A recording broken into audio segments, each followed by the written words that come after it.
जय हिंद साथियों, कड़ाईकोपीडिया के यूट्यूब चैनल पर आप सबों का हार्दिक स्वागत है।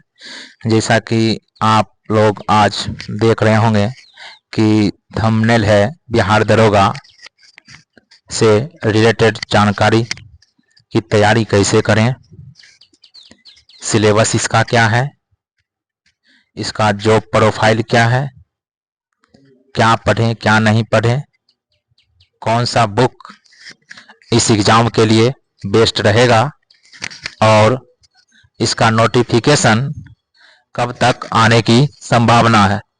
इसका नोटिफिकेशन कब तक आने की संभावना है तो बिंदुवार हम इस पर डिस्कशन करेंगे आज। तो चलिए शुरू करते हैं। सबसे पहले तैयारी कैसे करें, सिलेबस क्या है, जॉब प्रोफाइल, नोटिफिकेशन कब तक। तो सबसे पहले सिलेबस किसी भी एग्जाम का जानना जरूरी होता है। रन में उतरने से पहले जरूरी है कि उसमें क्या क्या हथियार आवश्यक है, तो उसके लिए सबसे पहले सिलेबस काफ़ी ही महत्वपूर्ण हो जाता है। तो चलिए सही जानकारी बिंदुवार रखने का प्रयास कर रहे हैं। तो चलिए तैयारी कैसे करें। सबसे बड़ी बात है कि सिलेबस क्या है। तो सबसे पहले सिलेबस को जानना अत्यंत आवश्यक हो जाता है किसी एग्जाम के लिए। तो जहाँ तक बात है इस एग्जाम की, तो एग्जाम 3 फेज में होता है। एग्जाम के कितने चरण होते हैं? 3 चरण होते हैं, फर्स्ट फेज, सेकेंड फेज और थर्ड फेज। 3 फेज एग्जाम होता है। तो फर्स्ट एग्जाम को हम लोग प्रीलिम्स एग्जाम कहते हैं, जबकि सेकेंड एग्जाम को हम लोग मेंस एग्जाम कहते हैं, और थर्ड एग्जाम जो कि पीईटी फिजिकल एफिशिएंसी टेस्ट है। तो बिंदुवार हम जानेंगे कि क्या किस में पूछा जाता है। तो सबसे पहले हम प्री की बात कर लें, प्रीलिम्स एग्जाम की बात कर लें। तो प्रीलिम्स एग्जाम की बात करें तो यह जो है स्टूडेंट की संख्या के आधार पर निर्भर करता है कि कितने सीटिंग में एग्जाम का आयोजन किया जाएगा। तो अधिकांश हमेशा ऐसा ही होता आया है कि कई गुना अभ्यर्थी भाग लेते हैं एग्जाम में, जिस कारण एग्जाम 2 सीटिंग में होता है। तो दोनों सीटिंग में होता है तो दोनों का सिलेबस सेम ही रहता है, पैटर्न एक जैसा ही रहता है। तो यह बात अवश्य है कि हर स्टूडेंट के साथ ऐसा देखने को मिलता है कि जो फर्स्ट सीटिंग का एग्जाम देते हैं उन्हें सेकंड सीटिंग का क्वेश्चन आसान लगता है, और सेकंड सीटिंग वाले को हमेशा फर्स्ट सीटिंग का एग्जाम आसान लगता है। तो हमेशा ये परंपरा चलते आई है, हमेशा एक मन में डर बैठा हुआ रहता है। तो चलिए प्रीलिम्स एग्जाम के बारे में जान लेते हैं कि प्रीलिम्स एग्जाम का सिलेबस क्या है। तो सबसे पहले इसमें जो प्रश्नों की संख्या है, प्रश्नों की संख्या 100 रहता है। प्रश्नों की संख्या देखा जाए तो टोटल 100 प्रश्न पूछे जाते हैं, और 100 प्रश्न में से 5 से 7 प्रश्न मैथ और रीजनिंग मिलाकर फर्स्ट एग्जाम में पूछा जाता है, प्रीलिम्स एग्जाम में। और जबकि 92 से 95 प्रश्न जो पूछे जाते हैं वह जीके जीएस से पूछे जाते हैं।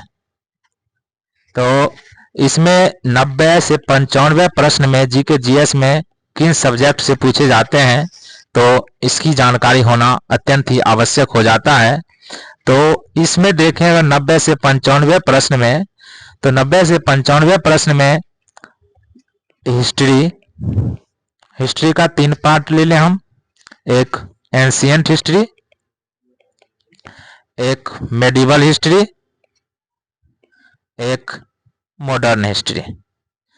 प्राचीन इतिहास, मध्यकालीन इतिहास और आधुनिक इतिहास, तीनों सेगमेंट से प्रश्न पूछे जाते हैं। तो रहा बात कि सबसे ज्यादा किस सेगमेंट से पूछे जाते हैं, किस पर अधिकांश जोर लगाना चाहिए, अधिकांश फोकस करना चाहिए, तो आप आधुनिक इतिहास पर ज्यादा समय दे सकते हैं। यहाँ से अमूमन ज्यादा प्रश्न पूछे जाने की संभावनाएं रहती है। मध्यकालीन इतिहास से थोड़ा कम रहता है, प्राचीन इतिहास से कम रहता है। 60% प्रश्न आपको 60 से 70% प्रश्न आधुनिक इतिहास से और 30 से 40% के अंदर मध्यकालीन इतिहास और प्राचीन इतिहास से प्रश्न पूछे जाते हैं। तो इतिहास के बारे में हम लोग जान लिए हैं और ये भी वीडियो लेकर आएंगे कि किस वर्ष किस सेगमेंट से कितने प्रश्न पूछे गए हैं। तो चलिए इतिहास को कंप्लीट करने के बाद आ जाते हैं हम लोग भूगोल पे। भूगोल से भारत का भूगोल और विश्व का भूगोल।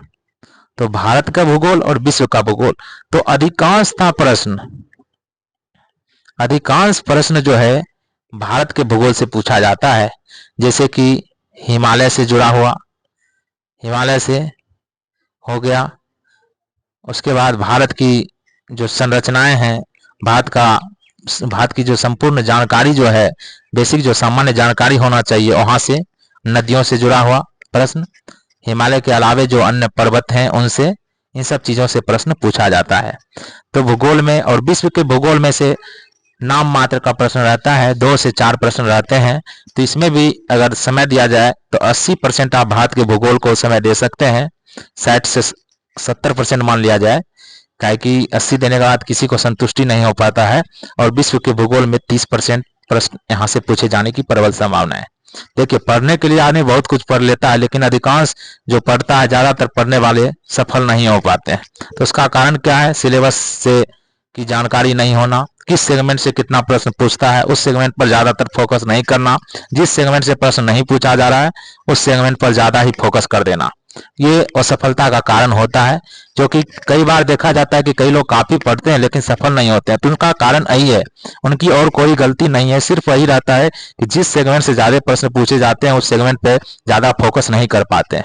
यहाँ एग्जाम पास करना उद्देश्य होना चाहिए, विद्वान बनना नहीं। विद्वान बनने के चक्कर में आदमी अपना कुल्हाड़ी खुद मार लेता है। तो चलिए, हम लोग भूगोल और इतिहास देख चुके हैं, तो उसके बाद हम लोग आ जाते हैं सबसे इंपॉर्टेंट साइंस पे। साइंस से अगर देखा जाए तो साइंस में भी 3 सेगमेंट, एक बायोलॉजी, केमिस्ट्री और फिजिक्स, काफी ही महत्वपूर्ण हो जाता है। तो आप इसमें से अधिकांश समय बायोलॉजी पे फोकस कर सकते हैं।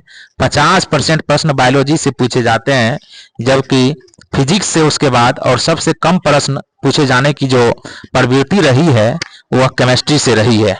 तो आप बायोलॉजी, केमिस्ट्री, फिजिक्स तीनों को देख सकते हैं, लेकिन विशेष तौर पर आप बायोलॉजी पर विशेष फोकस करें। तो साइंस, भूगोल, इतिहास को हम लोग कंप्लीट किए हैं। उसके बाद रही संविधान की बात। संविधान तो पढ़ना ही है, इसमें आप अनुच्छेद कंप्लीट कीजिए टोटल। बाकी सारी बातें हम लोग मेंटरशिप प्रोग्राम लेकर आ रहे हैं और वह पूरी तरह से निःशुल्क होगा, और जितने स्टूडेंट जुड़ेंगे उसे निःशुल्क गाइड किया जाएगा और पूर्ण रूप से सफलता तक पहुंचाने का प्रयास किया जाएगा। निश्चित रूप से आप सफल होंगे। मेंटरशिप प्रोग्राम से जुड़े, फ्री अवेलेबल है। डिस्क्रिप्शन में लिंक है टेलीग्राम का और व्हाट्सएप का, उसमें आप जुड़ सकते हैं। तो चलिए, संविधान हो गया। तो इकोनॉमिक्स अब बच जाता है, इकोनॉमिक्स में क्या पढ़ें? तो इकोनॉमिक्स में भी प्रश्न पूछे जाते हैं। इकोनॉमिक्स 1 से 2 प्रश्न पूछे जाते हैं, ज्यादा प्रश्न पूछे जाने की टेंडेंसी इकोनॉमिक्स से कभी नहीं रही है। तो इसे आप थोड़ा कम भी तवज्जो दे सकते हैं अन्य विषयों की अपेक्षा, लेकिन इसमें भी कुछ इंपॉर्टेंट है टॉपिक, तो उसे कर लीजिएगा। ऐसे हम बता देंगे, फिर वीडियो लेके आएंगे कौन कौन सा टॉपिक इंपॉर्टेंट हो जाता है, जिससे पंचवर्षीय योजना यहाँ से प्रश्न पूछे जाने की हमेशा ही प्रबल संभावनाएं रहती है। तो चलिए, हम लोगों ने इतिहास, भूगोल, राज्य व्यवस्था, साइंस, इन सब विषयों को कंप्लीट कर लिया है। अब सबसे बड़ा सवाल ये आ जाता है कि करेंट अफेयर, जो कि आपके एग्जाम में सिलेक्शन में डिसाइडेड है। तो प्रीलिम्स एग्जाम में करेंट अफेयर्स की ज्यादातर संख्याएं रहती है, लगभग 20 से 25 प्रश्न करेंट अफेयर से पूछे जाने की टेंडेंसी रही है, और मेंस एग्जाम में इसकी संख्याएं घट जाती है। लेकिन प्रीलिम्स एग्जाम में अधिकांश करेंट अफेयर्स पूछे जाते हैं। तो आप इसे स्किप कीजिएगा तो समझ जाइए आपका उस लिस्ट में, पीडीएफ में रोल नंबर नहीं आने वाला है। तो आप करंट अफेयर को स्किप नहीं कर सकते हैं। तो उसके लिए आप करंट को जरूर ध्यान दें। हमारे चैनल पर भी डेली करंट अफेयर का वीडियो आ रहा है, उसे आप देखें। उसे उसमें इम्पोर्टेंट करंट अफेयर ही कराया जा रहा है। ऐसे पढ़ने के लिए भर दे रहा है किताब से, लेकिन इम्पोर्टेंट जो सिलेक्टेड टॉपिक है वही करंट कराया जा रहा है, उसे आप कर सकते हैं। तो करंट अफेयर ये सब विषय आपको प्रीलिम्स एग्जाम के लिए इम्पोर्टेंट हो जाता है। तो चलिए, मेंस एग्जाम का सिलेबस क्या है। मेंस का सेम है, लेकिन यही अंतर यहाँ पे हो जाता है, 70 से 75 प्रश्न यहाँ पे जीके जीएस से रहते हैं। मेंस एग्जाम में 2 पेपर होता है, एक सामान्य अध्ययन का और एक होता है सामान्य हिंदी का। हिंदी जो कि क्वालिफाइंग है। हिंदी किस नेचर का है? क्वालिफाइंग नेचर का है। आपको इसमें क्वालिफाई करना पड़ेगा, 30% नंबर लाने होंगे, तभी आपका कॉपी चेक हो पाएगा। और रही सामान्य अध्ययन की बात, तो सामान्य अध्ययन में क्या पूछा जाता है इसे हम लोग जान लेते हैं। तो सामान्य अध्ययन का सिलेबस अगर जाने तो सामान्य अध्ययन में जीके जीएस का सेम रोल रहता है। करेंट अफेयर की संख्या घट जाती है, नहीं के बराबर करेंट अफेयर पूछे जाने की टेंडेंसी रही है। 1 से 2 प्रश्न, ज्यादा से ज्यादा 5 प्रश्न। तो करेंट अफेयर थोड़ा आप स्किप भी कर सकते हैं मेंस एग्जाम में, लेकिन यहाँ पे आप मैथ और रीजनिंग को स्किप नहीं कर सकते हैं। यहाँ पर मैथ और रीजनिंग की संख्या लगभग 25 से 27 के आसपास रहती है, तो यहाँ आपको मैथ रीजनिंग पर भी ध्यान देना पड़ेगा। तो चलिए, सिलेबस को हम लोग देख लिए हैं। तो नेक्स्ट पॉइंट, अब सवाल यह है कि सिलेबस हमने कंप्लीट कर लिया है, तो अब देखिए इसका जॉब प्रोफाइल कैसा है। तो जॉब प्रोफाइल अगर देखें तो यह लेवल 6 का पोस्ट है। ग्रेड पे इसका 4200 है, 4200 ग्रेड पे है। और इसमें वर्क जो है 24 घंटा, 24x7 हमेशा ड्यूटी ऑन ही रहता है। और आपको पर्व त्योहार में छुट्टियां नहीं मिलती है। ठीक, आगे आप तैयारी करने के लिए थोड़ा ज्यादा संघर्ष कीजिएगा, लेकिन जॉब काफी बेहतरीन है। बाकी तो बिहार में जानते ही हैं, इसके बारे में विशेष बताने की आवश्यकता भी नहीं होनी चाहिए कि हर आदमी के जहन में यह बसा हुआ है। तो चलिए, जॉब प्रोफाइल के बाद नेक्स्ट बिंदु है कि क्या पढ़ें क्या नहीं पढ़ें। देखिए, क्या पढ़ें क्या नहीं पढ़ें, तो सेम ज़्यादा कुछ नहीं, सिर्फ सिलेबस के अनुसार पढ़ना है कि सिलेबस में जो चीज़ें हैं वही पढ़ें, फालतू का चीज़ नहीं पढ़ें। जैसे कि अब मान लीजिए कि पूछता है कि जीव विज्ञान में, बायोलॉजी में पूछता है कि विषाणु की खोज किसने की, इसे याद रखना आवश्यक है। लेकिन अगर कोई व्यक्ति याद रखता है कि विषाणु की खोज कब हुई, तो ये पढ़ने का कोई तरीका नहीं है। इसमें आप अपना एनर्जी वेस्ट नहीं कर सकते हैं। अगर यही एनर्जी आप वेस्ट कीजिएगा तो आप सफलता से दूर होते चले जाइएगा, क्योंकि जीव विज्ञान में ईस्वी का कोई महत्व नहीं है। ईस्वी का महत्व कहाँ है? तो इतिहास में है। आप वहां ईस्वी याद रखिए, उसमें भी क्या, तो मॉडर्न हिस्ट्री में याद रखिए।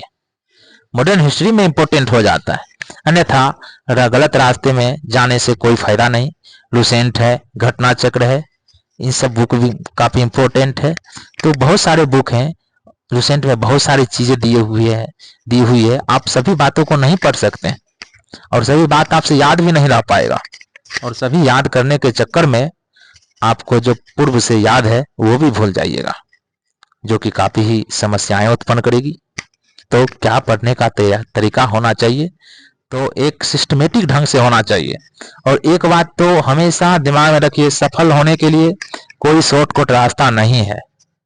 ये नहीं कि आप यूट्यूब पर आप सर्च किए कि 10 मिनट में कोई एग्जाम कैसे पास करें, तो कोई तरीका नहीं है। शॉर्टकट सफलता का कोई तरीका नहीं है। हमेशा आपको एक जो जर्नी होता है उसे तय करना ही पड़ेगा।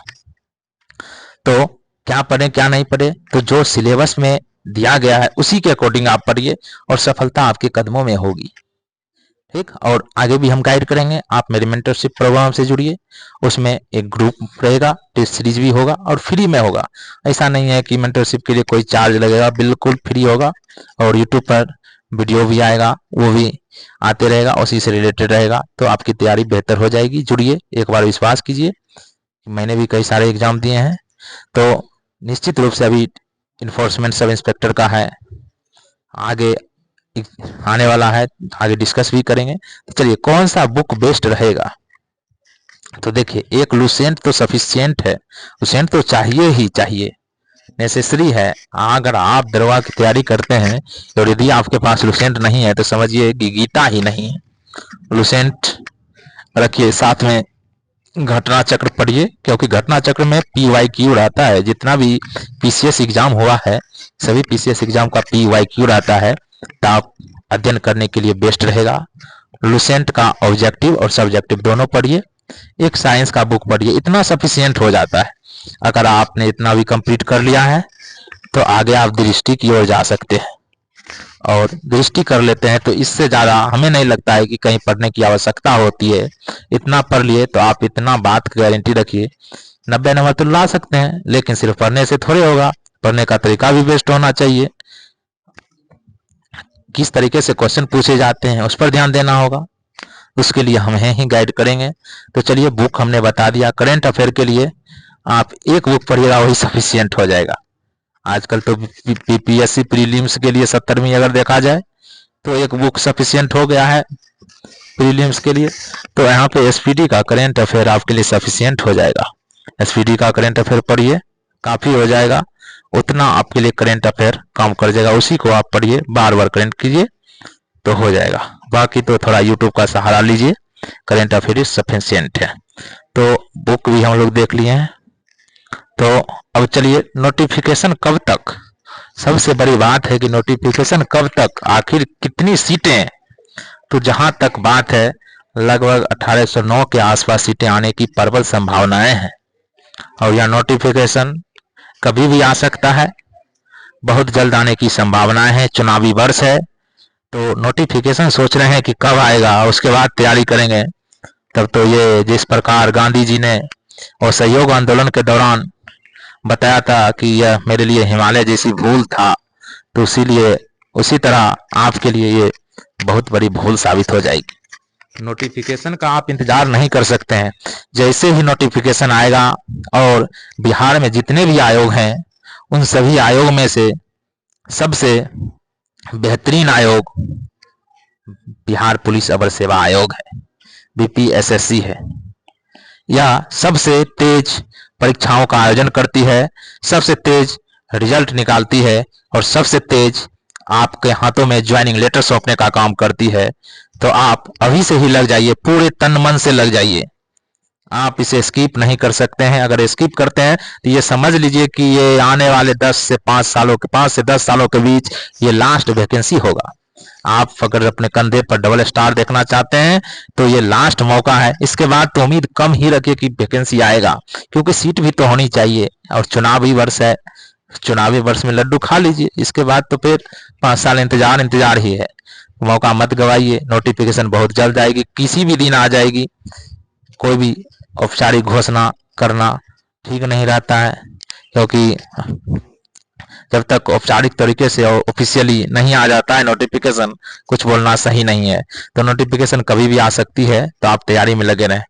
तो सबसे बड़ा बात, हमने सिलेबस डिस्कशन किया, जॉब प्रोफाइल, नोटिफिकेशन कब तक, क्या पढ़े क्या नहीं पढ़े, कौन सा बुक बेस्ट रहेगा, तैयारी कैसे करें।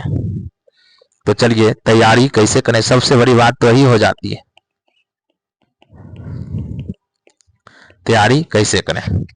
तो तैयारी कैसे करें, क्या प्रीलिम्स एग्जाम हो जाता है, फिर मेंस हो जाता है, उसके बाद PET होता है। इसमें क्या होता है, इसका नहीं बताए हैं। इसमें 6.5 मिनट में आपको, अगर लड़का है तो 6.5 मिनट में 1.6 किलोमीटर की दौड़ पूरी करनी होती है, और लॉन्ग जंप 12 फीट करना होता है, और हाई जंप 4 फीट आपको करना होता है। और जनरल कैटेगरी है तो आपको 165 सेंटीमीटर हाइट होना आवश्यक हो जाता है। तो ये चीज़ ठीक है, अगर आपके पास समय है तो अभी से ही थोड़ा थोड़ा रनिंग भी कर सकते हैं, ताकि जिन्हें डर लगता है कि रनिंग नहीं हो पाएगा, थोड़ा थोड़ा आप उस पर भी समय दे सकते हैं। स्वास्थ्य भी अच्छा रहेगा, और साथ ही साथ आपको पढ़ने में भी मन लगेगा। तो चलिए, अब सबसे बड़ी बात कि यहाँ पे तैयारी कैसे करें। तैयारी कैसे करें? अभी के समय में तो तैयारी के लिए मटेरियलों की कमी नहीं है। ढेर सारे मटेरियल बाजार में बिखरे पड़े हैं, मार्केट में है। कई सारी टेस्ट सीरीजें चल रही है, कई सारे ऐसे बुक हैं जिसमें तो ये दावे किए जा रहे हैं कि सारे प्रश्न इसी से होंगे। अरे भाई, सारे प्रश्न इसी से होंगे, बात सही है, लेकिन इतना लेंदी बुक बना दो, इतनी सारी बातें उसमें डाल दो जिस बात की आवश्यकता ही नहीं है। क्या वो बुक विद्यार्थी कभी याद कर पाएगा?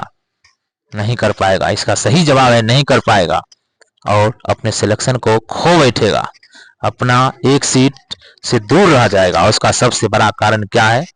वह फालतू की चीजें पढ़ने में अपनी एनर्जी को वेस्ट करेगा। इसलिए सफिशिएंट होना चाहिए, सही रास्ते होने चाहिए, सही बुक होना चाहिए, तभी आप सही रास्ते पर तैयारी कर सकते हैं। तैयारी करने के लिए आपको सबसे पहले जरूरी है कि एक सेट डेली मारना पड़ेगा।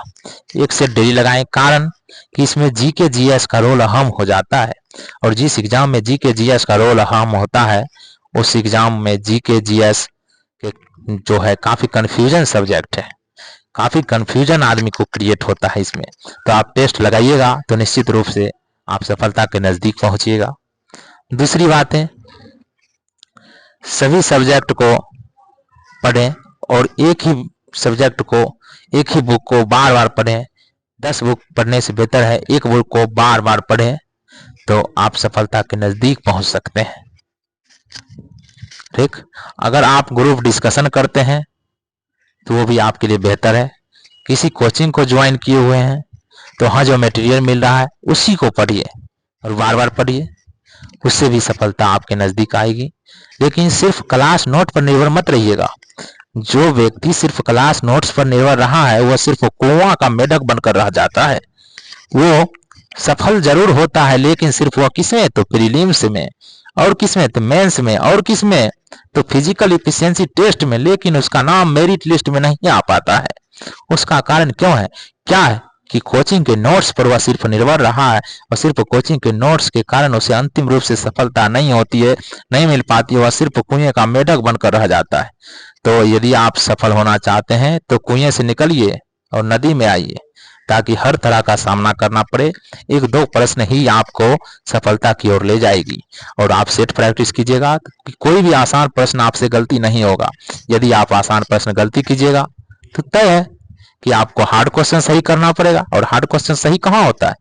मुश्किल से। टिक लगाइए 10 को तो सही हो जाता है, कोई गारंटी नहीं है। तो एक आसान क्वेश्चन गलती कीजिएगा, समझ लीजिए कंपटीशन से बाहर। तो इसलिए सेट लगाना इसलिए अनिवार्य हो जाता है कि आप आसान क्वेश्चन को गलती नहीं करें, और आसान क्वेश्चन नहीं गलती कीजिएगा तो आपकी सफलता निश्चित है। आसान क्वेश्चन गलती कीजिएगा उसी समय आप बाहर हो जाइएगा एग्जाम से। कोई किंतु परंतु नहीं होना चाहिए। तो चलिए, और मेरे लिए हम क्या कर सकते हैं आप लोगों के लिए, तो तैयारी कैसे करें?